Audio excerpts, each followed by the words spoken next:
item number 3, our first item is a BCycle program update. And I believe we have Claire Galogley here for this update.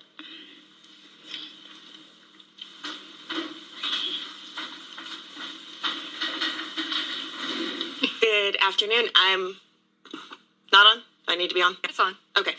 I'm Claire Galogley. I'm the transportation planner for the city, and I'm the bike share program manager, managing the BCycle program for the city.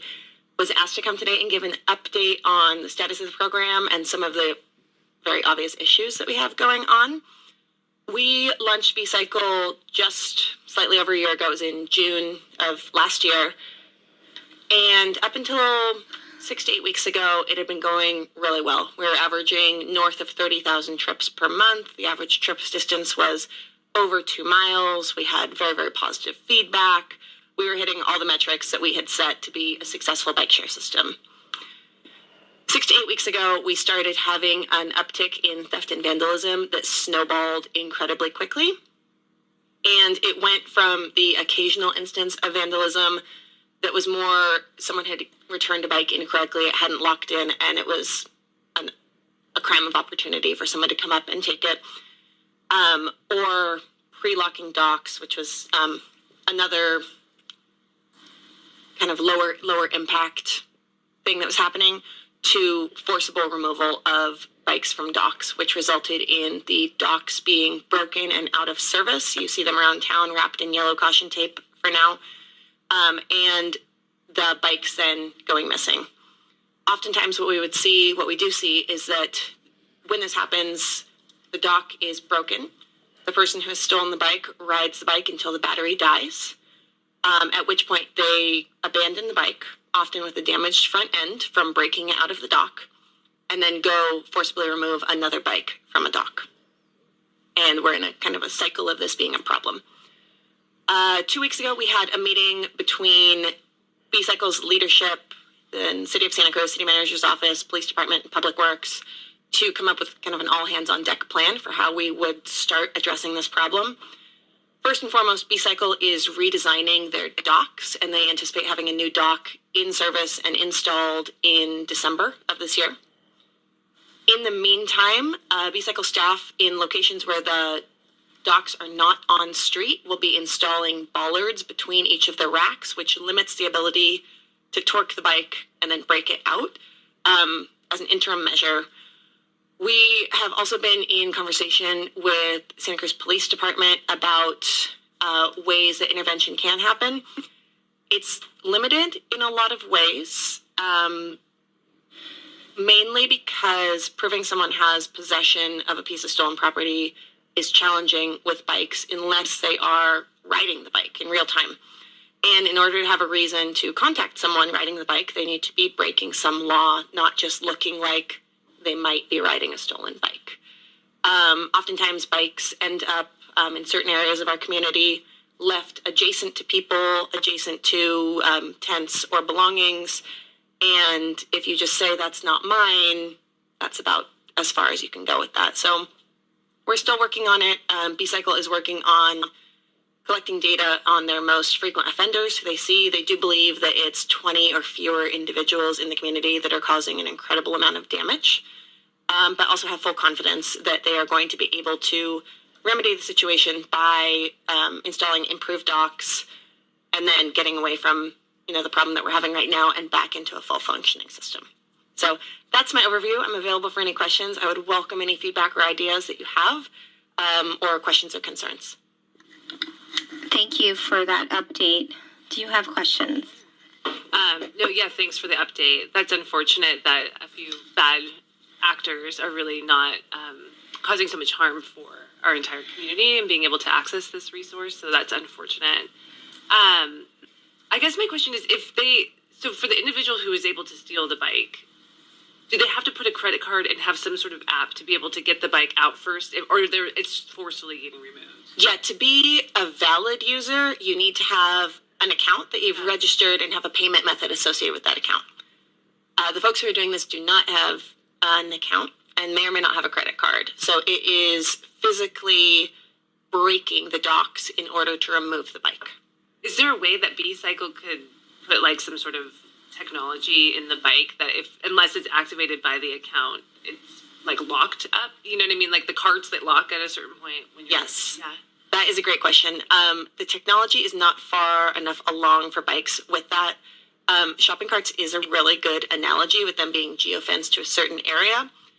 The bikes do have the ability to be geolocated, and so BCycle does know where they are, but the conversation between the docks are not smart. They're just like a slightly fancier bike rack.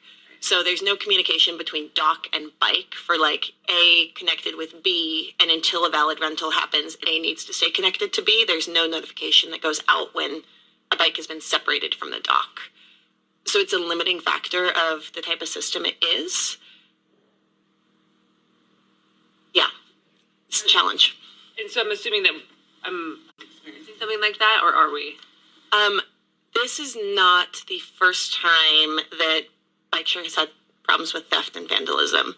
We are an outlier in the extent of the problem. The company, BCycle, was recently acquired by a company called BTS, Bicycle Transportation Systems.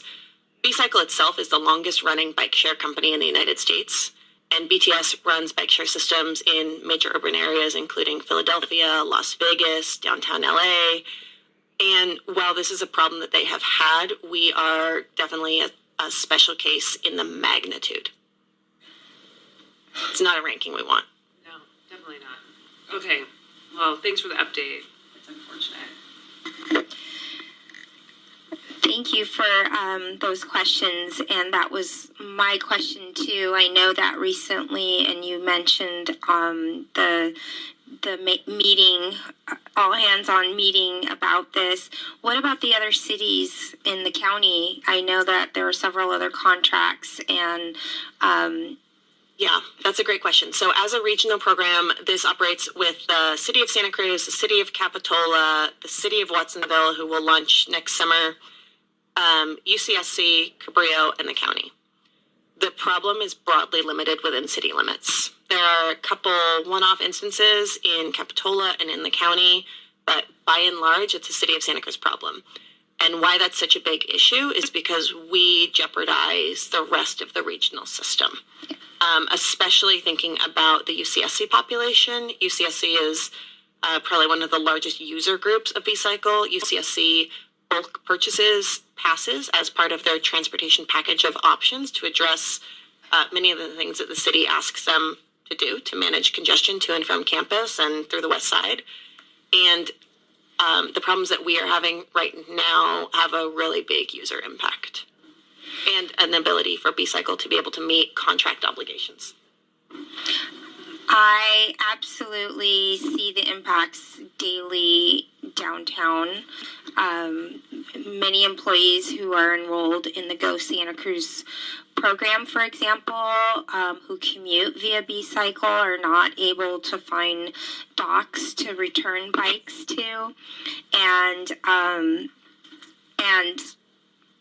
it just, I'm really happy to hear about the bollards, because I understand there was a pilot dock station where they tested the bollards, and that worked really well. Yes, and so sorry, on the sidewalk, the sidewalk dock. So that's Lighthouse. The fire chief is in charge of Lighthouse. So the bollards will get installed on any sidewalk dock station starting today. Okay, that was one of my questions. And the street docks will just remain so? They will remain. We are assessing from an environmental design standpoint if there are locations where they can be moved onto the sidewalk. We need to maintain enough right-of-way on the sidewalk for ADA standards and accessibility. Right. And so we are looking at alternate locations for interim measures. Specific to downtown, in front of the Del Mar, we have a highly utilized bike share station that right now is completely out of service.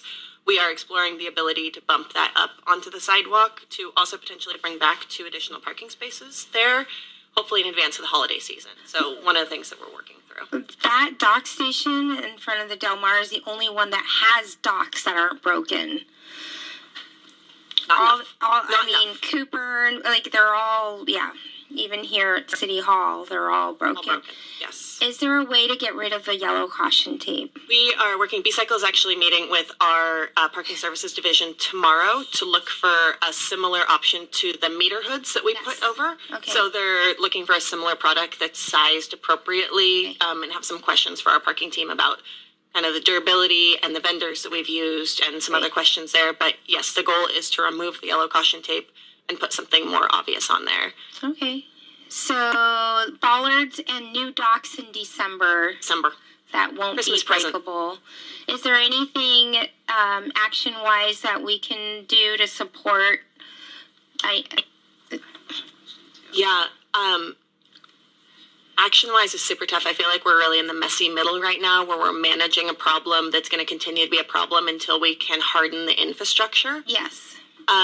I would say, call in if you see something. Please continue to do that.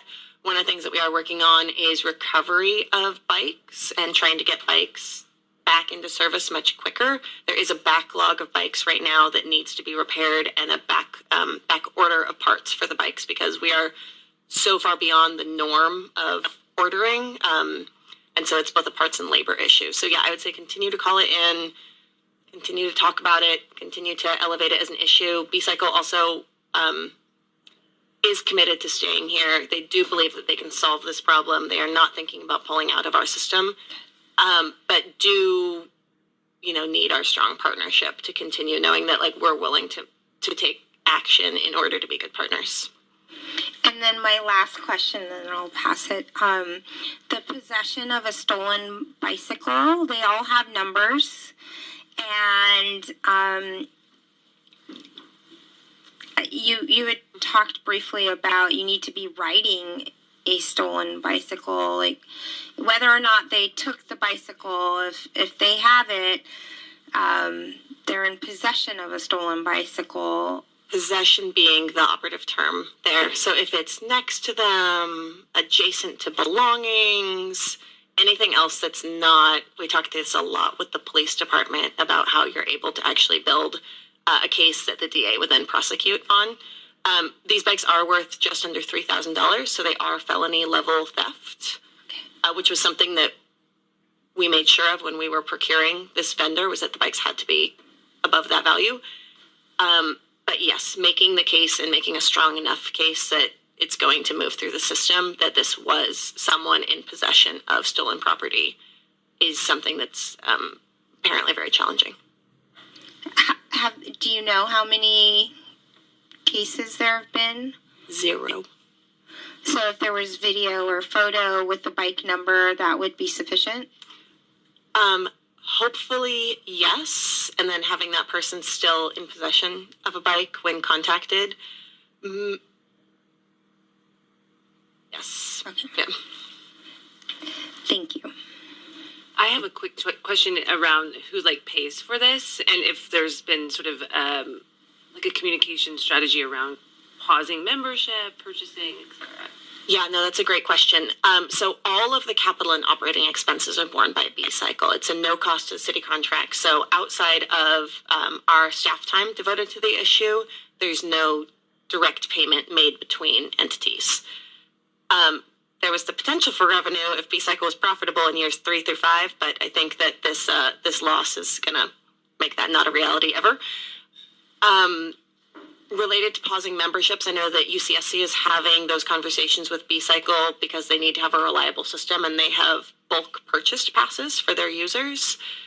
BCycle is communicating on an individual level from the customer service side as people are calling in with issues, and they are pushing out those communications. I did review what that was, and it is generally, we're having real issues with our system right now. We're really sorry about it. We feel like we can get it up, and they are issuing refunds as requested. Great partner. That's great to hear. And yeah, well, whatever we can do to support that partnership and the infrastructure, please let us know. Thank you. Thank you. Thanks for being here. Thank you for the update. I will open it out to public comment. If there is anybody here who would like to comment on agenda item 3, the BCycle program update. Seeing none. I will then thank you for being here, and we will continue on. Our next item is